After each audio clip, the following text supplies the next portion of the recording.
siento, saca este momento para elogiarte. Estoy agradecido y aunque otros no te piensen, yo te pienso. Cristo, creo en ti, eres más que mi vida. Cristo, creo en ti, he venido a decir cosas lindas de ti. Santo, bueno, ¿cómo es que no te veo y te siento? Dios de amor, mi primer lugar. Aunque otros no te piensen, yo te pienso. Yo te pienso.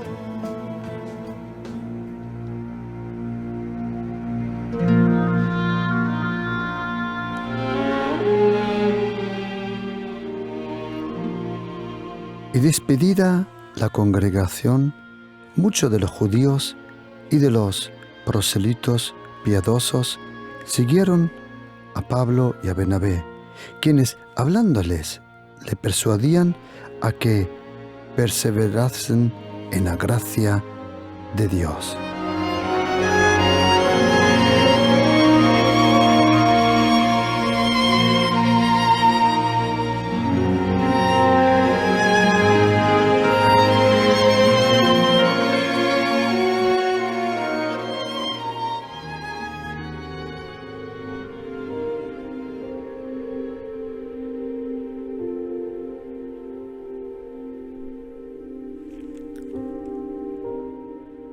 Moisés tuvo que subir a un monte, 40 días, 40 noches. Y en aquel momento, cuando él subió junto con su siervo Josué, él recibió los 10 mandamientos. Lo que él no sabía, que mientras él estaba en la presencia del Señor, abajo, en el campamento, el pueblo estaba animando a Aarón a hacer un becerro de oro. Y cuando Moisés bajó de ese monte con los 10 mandamientos, dice la Biblia que en su ira destruyó esas 2 placas con los 10 mandamientos. Hizo pedazo ese becerro y lo obligó a beber, a comer de ese polvo, de ese becerro. Y de nuevo subió Moisés 40 días, 40 noches a la presencia del Señor. La Biblia nos dice que durante 7 días no se oía nada. 7 días estuvo esperando Moisés, hasta que el Señor le habló y le dijo: haz de nuevo 2 placas, como las primeras. Es interesante que las primeras 2 placas, la hizo el Señor, pero las segundas las tuvo que hacer Moisés. De nuevo Moisés escribió las 10 palabras, como dicen los judíos, las 10 dabar, los 10 mandamientos. Los 10 mandamientos, una señal de aquel pacto que Dios iba a hacer con ese pueblo Israel. Luego Moisés recibió aproximadamente 613 mandamientos. Mandamientos sobre el rito, el protocolo, cómo hacer los sacrificios, cómo tenían que vestir, cómo se tenían que compartir la vida entre ellos. y en total 613 mandamientos. Hoy en día, cuando uno va a Israel, hay grupos religiosos que tienen unos cordones en sus vestiduras cuando uno va al muro de las lamentaciones, y tienen por cada mandamiento un nudo, en total 613 nudos, y ellos de memoria citan, oran, proclaman allí en el muro de las lamentaciones las leyes que le dieron el fundamento a esa nación de Israel. Dios el Padre, para hablarnos a todos nosotros, Él eligió un pueblo. Él llamó a un hombre, Abraham. Abraham, por la promesa de Dios, tuvo un hijo, Isaac, aquel a quien tú amas. En un momento Dios el Padre le dijo, Abraham, toma a tu hijo, a tu único, aquel a quien tú amas. Es interesante que Abraham tenía otro hijo, Ismael, pero en los ojos de Dios no era el primogénito. Porque Ismael, su mamá Hagar, era esclava y Ismael no fue el hijo de la promesa. El hijo de la promesa iba a nacer aproximadamente 13-14 años después. Su nombre, Isaac, que significa sonrisa o reírse. ¿Por qué se llamaba Isaac? Así como su padre y su madre le llamaron Isaac. La risa, reírse, la sonrisa. ¿Por qué? Porque cuando Dios le habló a Abraham y luego de nuevo visitó a Abraham y Sarai, y cuando él dijo que iban a tener un hijo a esa edad avanzada, dice la Biblia que en su corazón Abraham tuvo que reírse un poco. Y también luego su esposa, dice la Biblia, que se rió. ¿Por qué? Eran de edad avanzada, muy avanzada. Y la Biblia dice que Dios le habló y le dijo a Abraham, vas a tener descendencia, así como las estrellas que estás viendo. La Biblia dice que Abraham le creyó a Dios, no que creyó en Dios. ¿Sabes? Una cosa es creer en Dios, otra cosa es creerle a Dios. Y cuando Abraham le creyó a Dios, dice la Biblia que Dios lo contó como justicia. Tanto agradó a Dios el Padre ese acto de confianza, que hoy Abraham es el padre de la fe, de aquellos judíos que creen y de aquellos gentiles que creen, de los judíos que creen en Yahweh Adonai, el creador del cielo y la tierra, y de aquellos gentiles que creen en Jesucristo, el Hijo de Dios. Y cuando Moisés recibió los mandamientos, él se lo transmitió al pueblo. Pero el pueblo, durante cientos de años, cuando leemos la Biblia, nos damos cuenta que no había posibilidad de cumplir esos mandamientos. Pero, de repente, un ángel visitó en un pueblo llamado Nazaret, visitó a una jovencita. Y cuando visitó a esa jovencita, ese ángel, Gabriel, su nombre, le anunció que iba a tener un hijo. Un hijo. Pero, esta vez, sin participación de ningún hombre. Sobrenatural, un milagro. Hay personas que dicen, usted me va a contar que una virgen puede tener un hijo.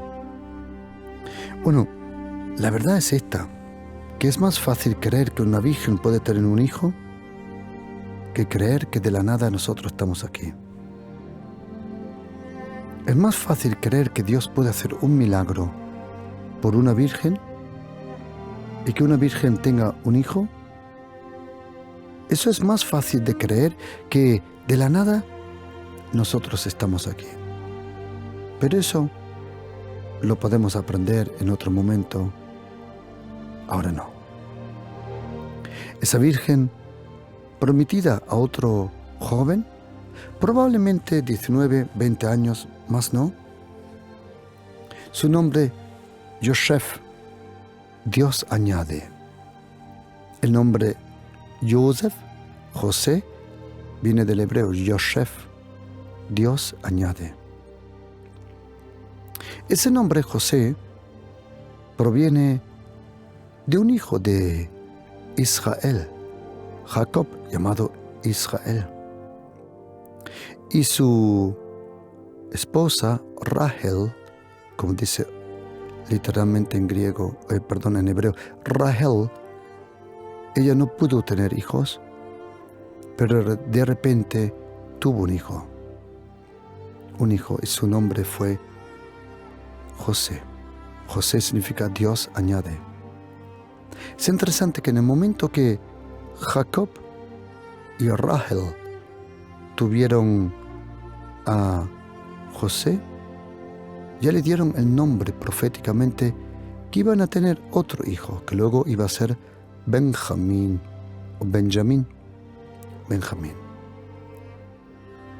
Y luego, muchos años después, este ángel vino a la tierra para anunciarle a Miriam, así es el nombre de María, en hebreo Miriam, que estaba prometida a este hombre, Yosef, José.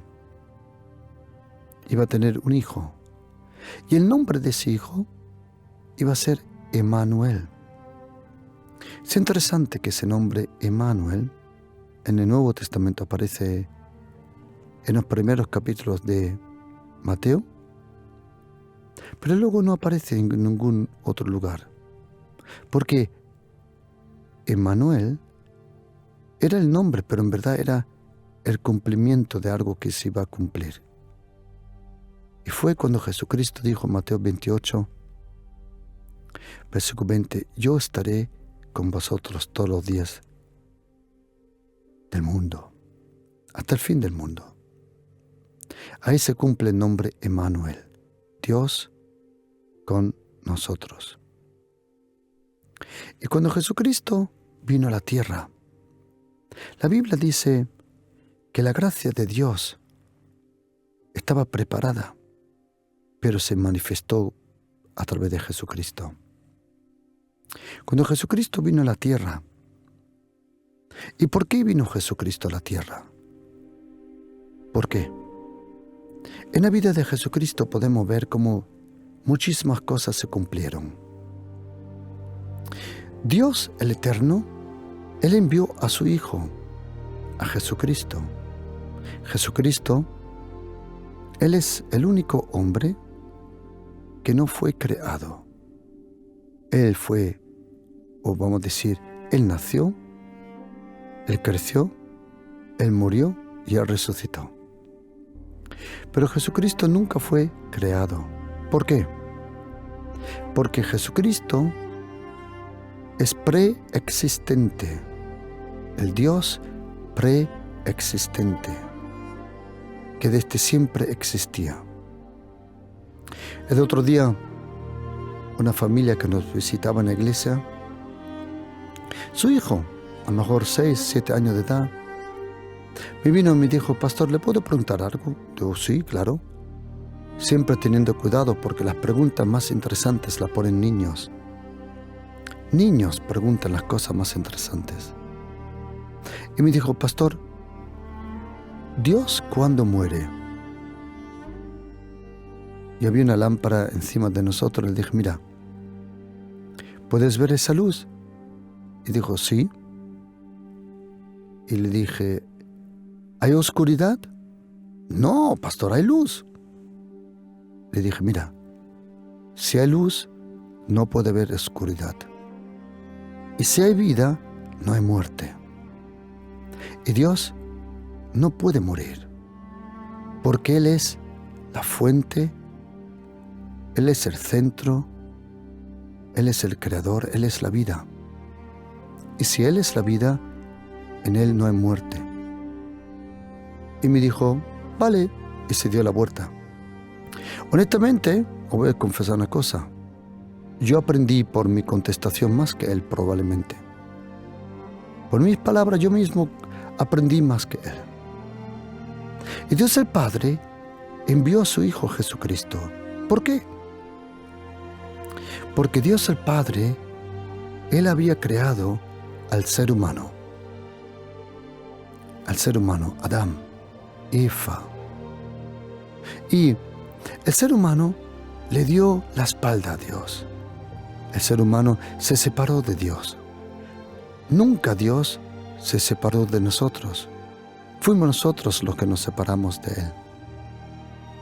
Y Él, con ese amor eterno, como dice el profeta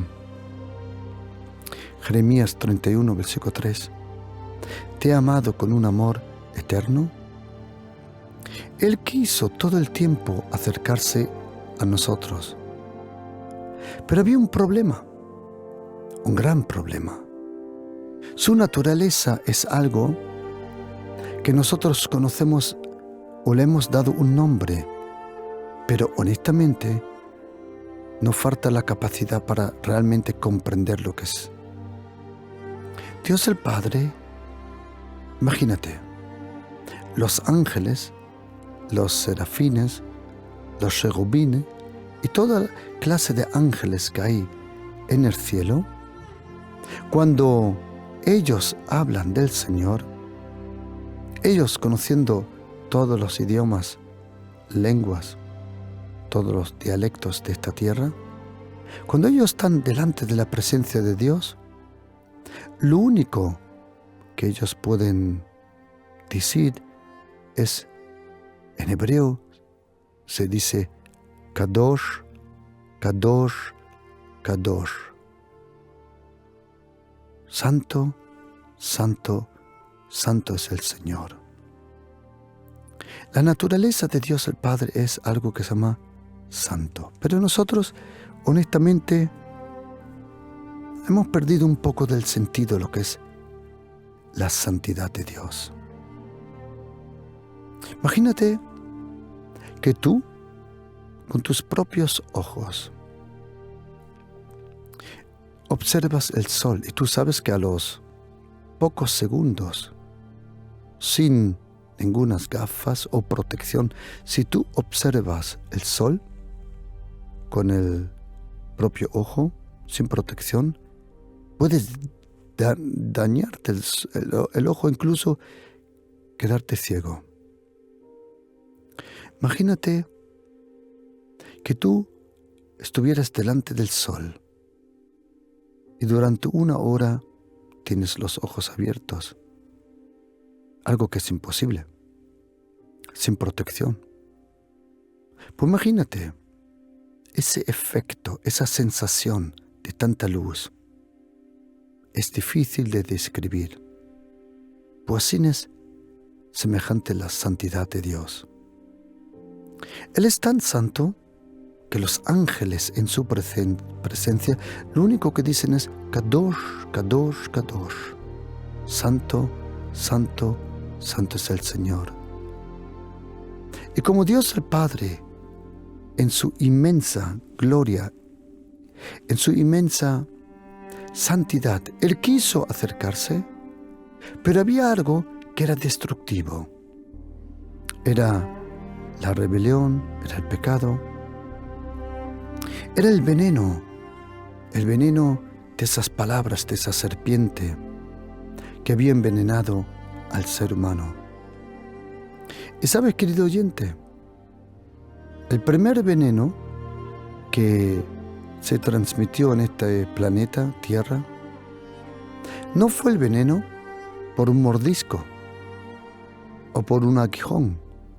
El primer veneno que se transmitió fue con palabras.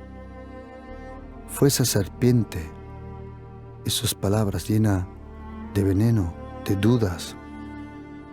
Y ese veneno provocó que el ser humano perdió esa inocencia. Se escondieron, Dios el Padre lo encontró, dice que le hizo una ropa. ¿Pero qué pasó? Dios el Padre todo el tiempo quiso estar con nosotros, pero no podía. Porque ese pecado en la carne le hacía al hombre imposible acercarse a Dios por su naturaleza llena de pecado. Y a Dios, que era santo, le era imposible acercarse. ¿Por qué? Porque si Él se hubiera acercado como Él quería, el ser humano hubiera muerto. Todo el mundo hubiera desaparecido. ¿Por qué? Otra vez, creo que no tenemos una idea sobre la santidad de Dios.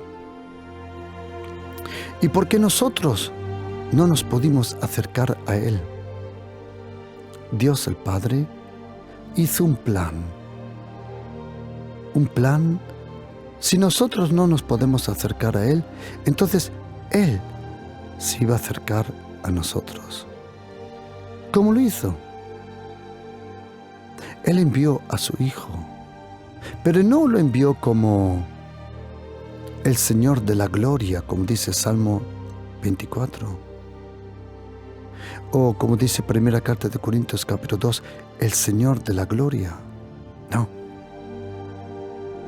Cuando Dios envió a su Hijo, lo envió a la tierra como hombre. Como hombre. Y Jesucristo, Él tuvo que vivir una vida que Adán nunca conoció. Adán nunca conoció, nunca sabía lo que significa ser bebé, un niño, un adolescente.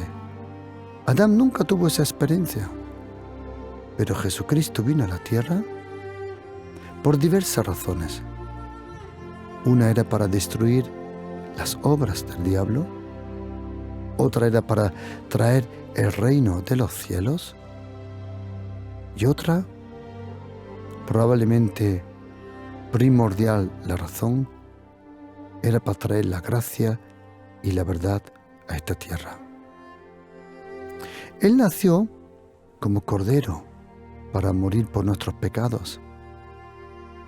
Él vino a enseñarnos el corazón del Padre. Jesucristo habló 170 veces de Dios el Padre. En los 4 evangelios, Jesucristo habló 170 veces de Dios el Padre.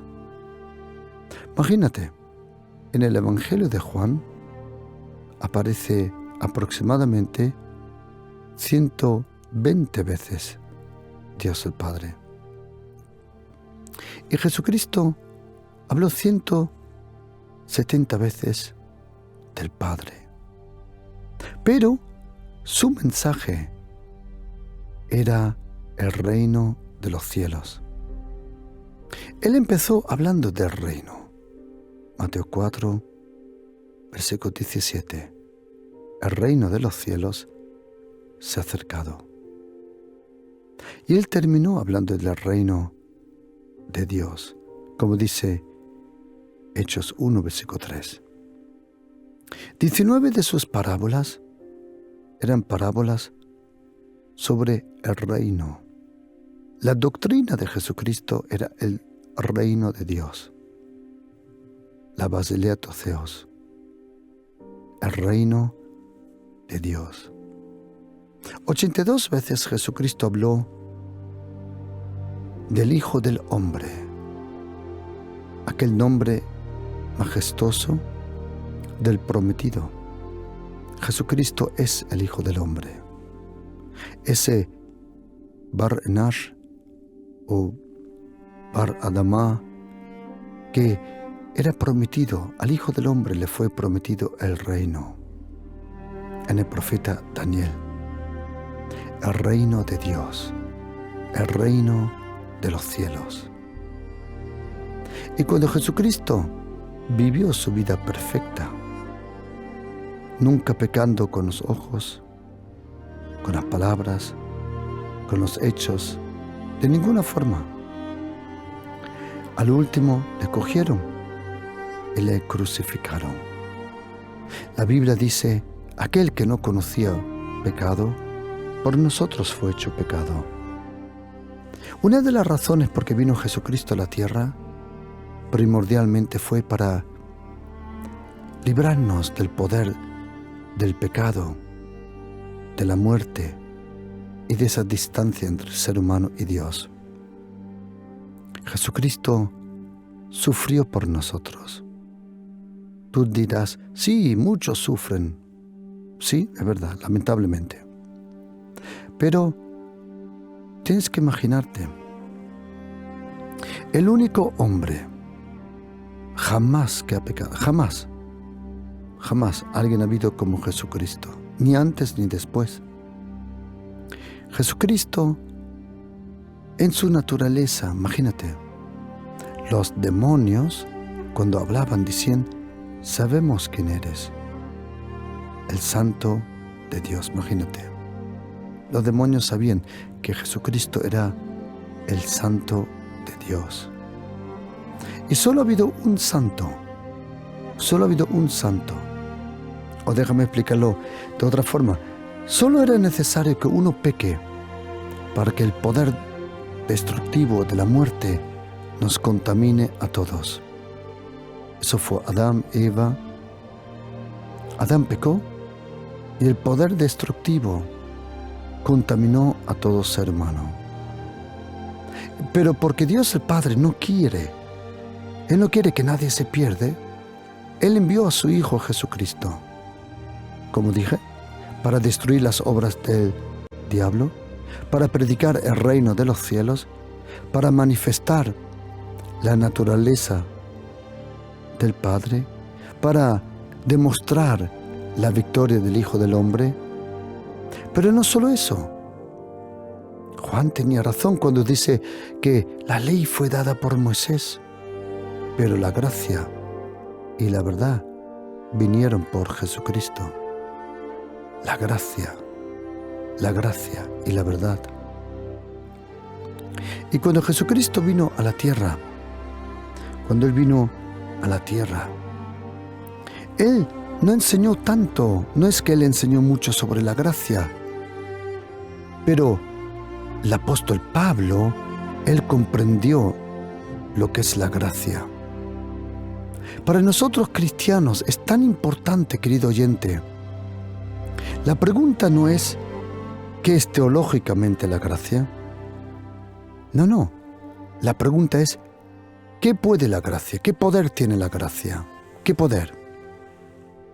El apóstol Pablo, para enseñarnos el poder constructivo, el poder que da vida de la gracia, en sus cartas el apóstol Pablo, todas sus cartas el apóstol Pablo empieza y termina con la gracia. La carta de los Romanos dice, y por quien recibimos gracia y apostolado. Así empieza. Y termina diciendo, la gracia de Jesucristo sea con vosotros. Primera carta de Corintios 1, versículo 3. Gracia y paz a vosotros, de Dios nuestro Padre y de nuestro Señor Jesucristo. ¿Y cómo termina? Lo mismo. Primera carta a Corintios 16, 23. La gracia de Jesucristo esté con vosotros. La segunda carta empieza con la gracia y termina con la gracia. En la carta a los Gálatas lo mismo. Empieza con la gracia, termina con la gracia. Y en la carta a la iglesia de Éfeso lo mismo. Empieza con la gracia y termina en capítulo 6, 24 con la gracia. A la iglesia de Filipi, o como decimos en español, Filipenses, Empieza con la gracia y termina con la gracia. A la iglesia de Colosenses es lo mismo. Empieza y termina con la gracia.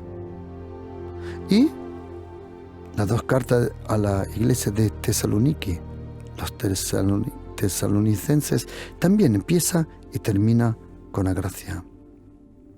También a Timoteo empieza y termina con la gracia. Y también a Tito, él empieza con la gracia y él termina con la gracia. Y es semejante también con Filemón. El apóstol Pablo habló aproximadamente 86 veces de la gracia. Querido oyente, ¿qué es la gracia? ¿Por qué la gracia de Jesucristo es tan importante? Lo podemos aprender también en un encuentro que tuvo el apóstol Pablo. Cuando el apóstol Pablo, dice la Biblia, que él estuvo orando 3 veces. No es que solo oró 3 veces, pero el apóstol Pablo oró bastante, como él decía, ayunaba. Pero 3 veces por un problema personal que él tenía. Y dice la Biblia que cada vez que él oraba, dice la Biblia que el Señor 3 veces le habló. Y 3 veces le dijo: mi gracia es todo lo que necesitas. Imagínate, mi gracia es todo lo que necesitas. Mi gracia es todo. Mi gracia es todo lo que necesitas. Imagínate que Jesucristo se te aparece y Él te dice: mi gracia es todo lo que necesitas. Yo no sé en qué situación tú estás, pero probablemente esa fuese la respuesta del Señor sobre tu vida, tu situación y tu problema. Mi gracia es todo lo que necesitas. Tú y yo tenemos la tendencia de decir: Señor, necesito un trabajo. Y el Señor dice: mi gracia es todo lo que necesitas.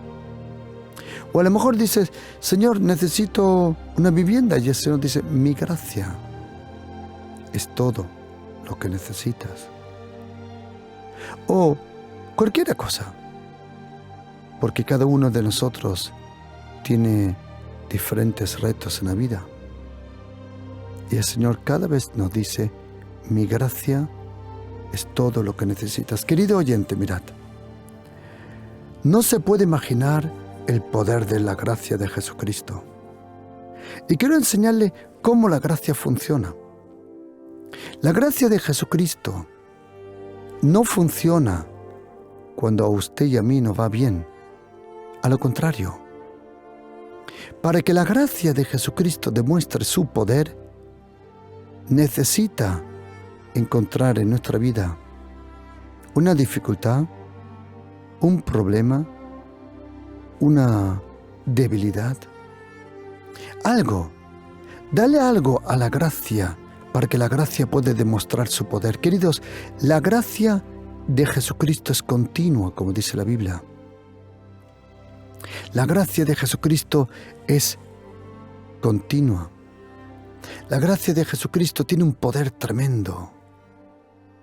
Y hay diferentes características de la gracia que he encontrado. Quiero compartirlo un poco contigo para que veas el poder. Querido oyente, mire, con la mano al corazón.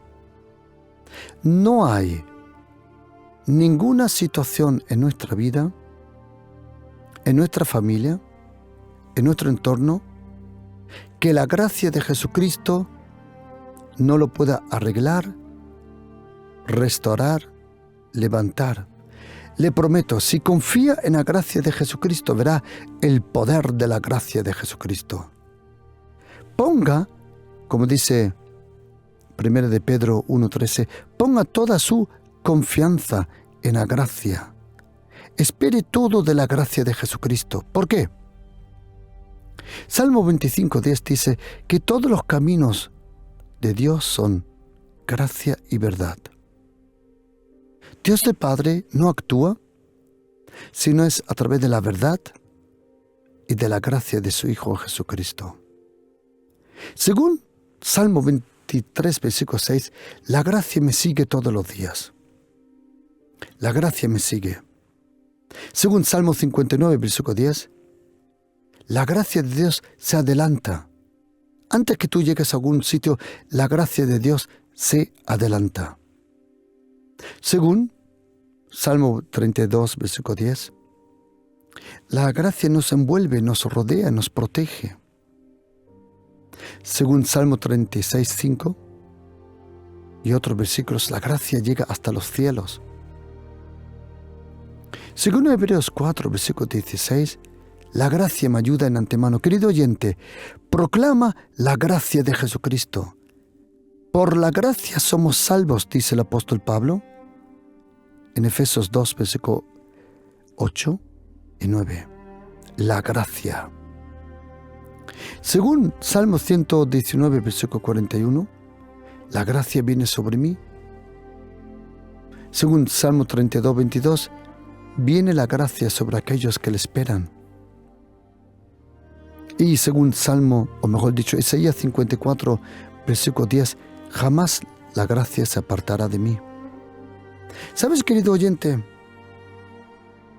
Hay una situación en la vida de Jesucristo que quiero que me acompañes a unos pensamientos. Dios el Padre había dado en su palabra, en el Antiguo Testamento, Él había dado unas órdenes. Él había dado leyes que un leproso no se podía acercar a Él. Ni un leproso podía acercarse a una aldea, a una casa. El leproso tenía que estar en un lugar bien lejos. Si tú veías a un leproso que se acercaba más cerca de lo que le era permitido, tú podías apedrearle. Así eran las leyes. Porque tenían miedo de contaminarse con esa enfermedad, lepra. Y Jesucristo, en Mateo capítulo 5, sube al monte. Y en ese discurso que yo te recomiendo que leas, yo te recomiendo, querido oyente, que leas la Biblia. Más, quiero hacer un trato. Si tú, que me estás oyendo, consigues, o vamos a decirlo así, si tú todos los días lees 3 capítulos de la Biblia, 3, al año has leído toda la Biblia completa. Y yo me comprometo contigo. Si tú lees la Biblia en un año, leyendo 3 capítulos cada día, yo te regalo una Biblia buena, con una dedicatoria, con una cremallera. Yo te la regalo. Leyendo 3 capítulos al día, al año, has leído toda la Biblia.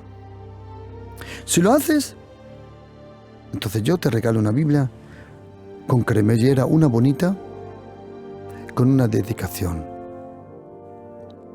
Y en capítulo 5, capítulo 6 y capítulo 7 del Evangelio del Señor Jesús según Mateo, el Señor compara. Él sube al monte, así como Moisés recibió la ley en un monte, así la gracia es declarada en un monte. Y entonces Jesucristo, Él dice, vosotros sabéis que escrito está esto, lo otro, pero yo os digo esto y esto. Ok. Cuando baja del monte, dice la Biblia en Mateo capítulo 8, lo podemos leer también en Lucas 5 y también lo podemos leer en Marcos 1.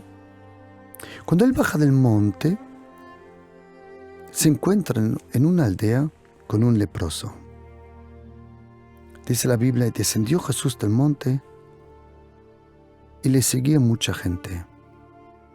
Y ahora imagínate las caras de esas personas. Y he aquí un leproso se postró ante de él diciendo, Señor, si quieres, puedes limpiarme. Este leproso no dudaba que Jesucristo puede. La pregunta era si él quería. Y dice la Biblia que Jesucristo extendió la mano y le tocó. Tienes que saber que 17 de esos milagros en los 4 evangelios, Jesucristo lo hizo tocando a las personas. Tocando, esa palabra tocar en griego, haptomai, significa tocar con cariño. Y él extendió la mano y le tocó, diciendo, quiero, sé limpio. Y al instante la lepra desapareció.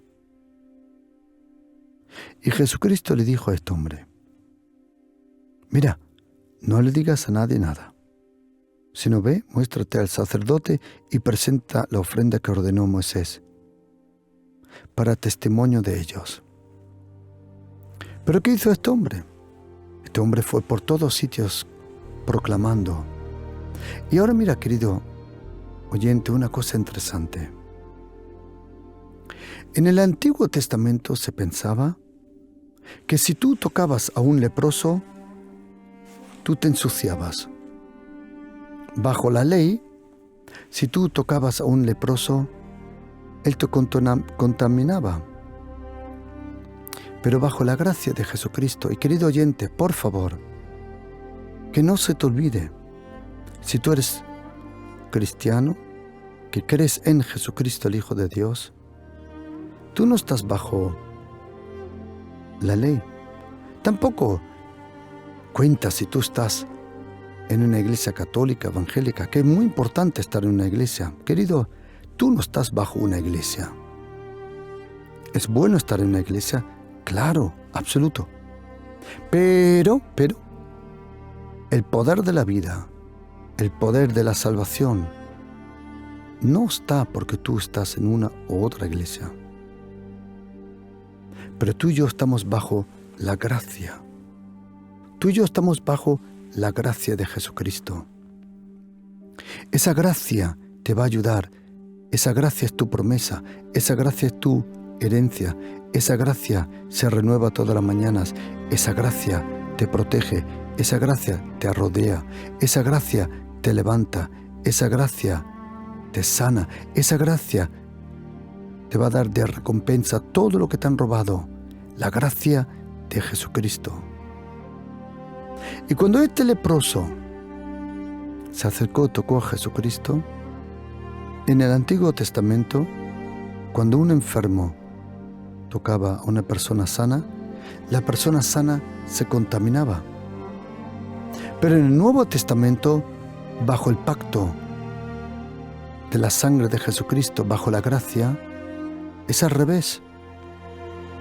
En el Antiguo Testamento, tú te contaminabas. En el Nuevo Testamento, tú transmites el poder de la sanidad a otras personas. En el Antiguo Testamento, el sano se contaminaba con la enfermedad. En el Nuevo Testamento, bajo la gracia de Jesucristo, el enfermo se contamina con la gracia y es sanado. Por eso no tengas miedo. Si tú eres una persona que vive bajo la gracia, ningún demonio va a saltar. Cuando yo, hace ya unas cuantas lunas, no hace mucho, pero hace un poco tiempo, vine al reino de los cielos, había una doctrina rara, había unas cosas raras. Yo sé que otras iglesias eran mucho más perfectas que la nuestra, pero yo crecí un poco en una iglesia rara. Era linda, pero era rara. Era preciosa, pero era rara. My goodness, era rara. Porque había unas cosas raras. Y déjame explicarte. Se pensaba que los demonios podían saltar de uno a otro, como piojos. Por un tiempo, imagínate, querido oyente, mira, imagínate lo estúpido que uno puede ser. Yo no usaba los ascensores.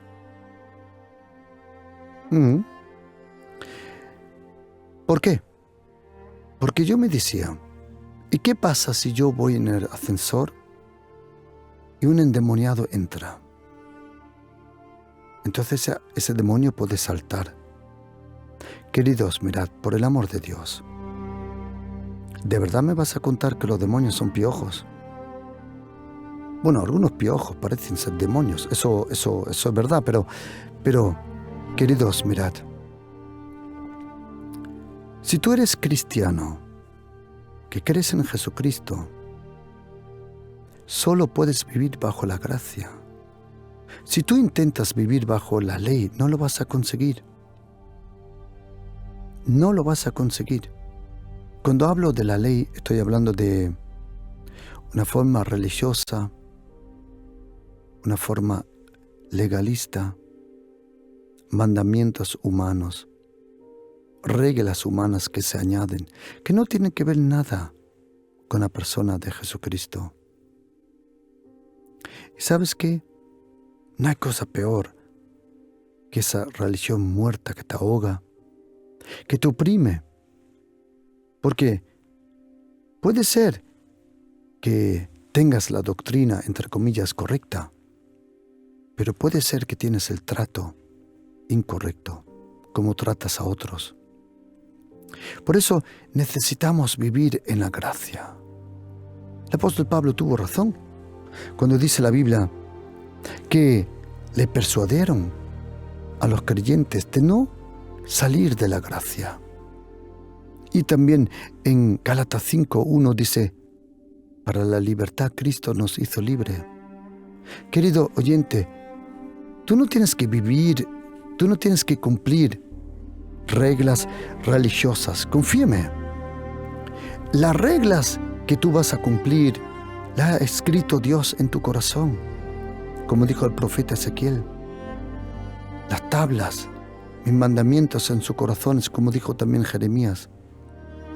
Tú y yo no somos salvos por cumplir los mandamientos, porque nadie los puede cumplir. La única forma de ser salvo es vivir bajo la gracia de Jesucristo. Algunos dirán, entonces yo puedo pecar todo lo que quiera. Tronco, no has comprendido nada, pero absolutamente nada. Nothing. ¿Sabías que la gracia de Jesucristo te enseña? La gracia te muestra. Según Titus capítulo 2, versículo 11 y 12, la gracia te enseña a vivir en el temor de Dios. La gracia te enseña. La gracia de Jesucristo te perdona, te levanta. La gracia, querido oyente, vamos a ser honestos, por favor, vamos a ser honestos. Vamos, mira. Os está hablando un hombre que esta mañana mayormente como casi siempre, me levanto a las 3:30 a orar. Me pregunta muchas veces, pastor, ¿por qué se levanta tan temprano a orar? Bueno, la razón es esta. La única razón por que me levanto por la mañana a orar a las 3:30 es porque hay un silencio, hay una tranquilidad a esas horas que no te puedes imaginar. Si quieres de verdad leer la Biblia tranquilamente, sin el ruido de la vida, el ruido en tu corazón, en tu mente, en tu entorno, hay que buscar a Dios. ¿Sabes? Déjame decirte una frase y te recomiendo escríbetela. El secreto de la oración es la oración en secreto. Escríbete eso. El secreto de la oración es el secreto o la oración en lo secreto. Cuando en Salmo 91 dice, el que habita el abrigo del Altísimo morará bajo la sombra del Omnipotente, tienes que saber que esa palabra, el abrigo del Altísimo, significa en hebreo lo oculto, lo escondido, pero también el paraguas de Dios. El que habita bajo el paraguas. Y quiero decirte, ven bajo el paraguas del Señor, el paraguas de su gracia. Querido oyente, tú y yo no lo vamos a conseguir por nuestro propio esfuerzo. Confía en la gracia. La gracia de Jesucristo te regala la justicia de Dios. La gracia de Jesucristo lo arregla todo. La gracia tiene un poder impresionante. Queridos, la gracia en primera línea no es un concepto. Se puede hablar como un concepto, sí. Se puede hablar como teología también, pero no lo es. Tampoco como una doctrina. Se puede enseñar, claro. Y tampoco la gracia es un dogma. La gracia es una persona, Jesucristo, el Hijo de Dios. Querido oyente, y tú y yo necesitamos la gracia. Tú y yo vivimos, necesitamos día a día esa gracia. ¿Cómo lees la Biblia?, dice Jesucristo en Lucas 10:26. ¿La lees religiosamente o la lees como una persona agradecida por la gracia? Y querido oyente, cuando este leproso se acercó a Jesucristo, ese momento era una clave en la vida de Jesucristo. ¿Por qué? Porque la ley del Antiguo Testamento decía que si el impío toca al limpio, la persona sana, limpia, se convierte en un impío. Bajo la ley, los sacerdotes, cuando se encontraron con aquel hombre que bajó de Jerusalén a Jericó, antes que lo encontrara el buen samaritano, ¿qué hicieron? Cambiaron de la calle para no contaminarse. Porque si un sacerdote o un levita tocaba un muerto, entonces, según la ley del Antiguo Testamento, eran impíos por un tiempo. Pero vino un hombre que no conocía la ley. Era un hombre rechazado. Y todos los que están rechazados, todos los que están oprimidos, todos los que están perseguidos, todos los que son, como dice el apóstol Pablo, los que le han insultado, débiles, la gracia estaba esperando ese momento en tu vida. Querido oyente, le prometo, no es una religión que le salva. Ni yo ni nadie le puede salvar. La única forma de ser salvo es a través de Jesucristo, el Hijo de Dios. Ponga toda su confianza en Jesucristo, el Hijo de Dios. Jesucristo resucitó. Él vive. Él hoy todavía salva de los pecados, de los poderes diabólicos, sana de las enfermedades, restaura lo destruido, libera de los poderes demoníacos. Jesucristo vive. Jesucristo, Él vive, Él ha resucitado. Ponga toda su confianza en Jesucristo, el Hijo de Dios. Jesucristo es el Señor y en el nombre de Jesús, toda rodilla se tiene que doblar y toda lengua tiene que confesar que Jesucristo es Señor para la gloria de Dios. Y este samaritano no conocía la ley, pero tenía el corazón de la gracia, el corazón lleno de gracia, porque la gracia, siempre que tú eres débil, la gracia es fuerte. Por eso, querido, confía en la gracia. Y vamos a orar tú y yo juntos para que la gracia de Jesucristo se manifieste en tu vida. Y di conmigo: Señor Jesús, te pido por favor que tú demuestres la gracia. Ven con tu gracia a mi vida. Ven con tu gracia a mi familia. Porque tú le dijiste al apóstol Pablo: mi gracia es todo lo que necesitas. Señor Jesús, si tú me das tu gracia, entonces todo se va a arreglar. Y te pido, Jesucristo, por favor, Señor, demuestra tu gracia en mi vida. Amén.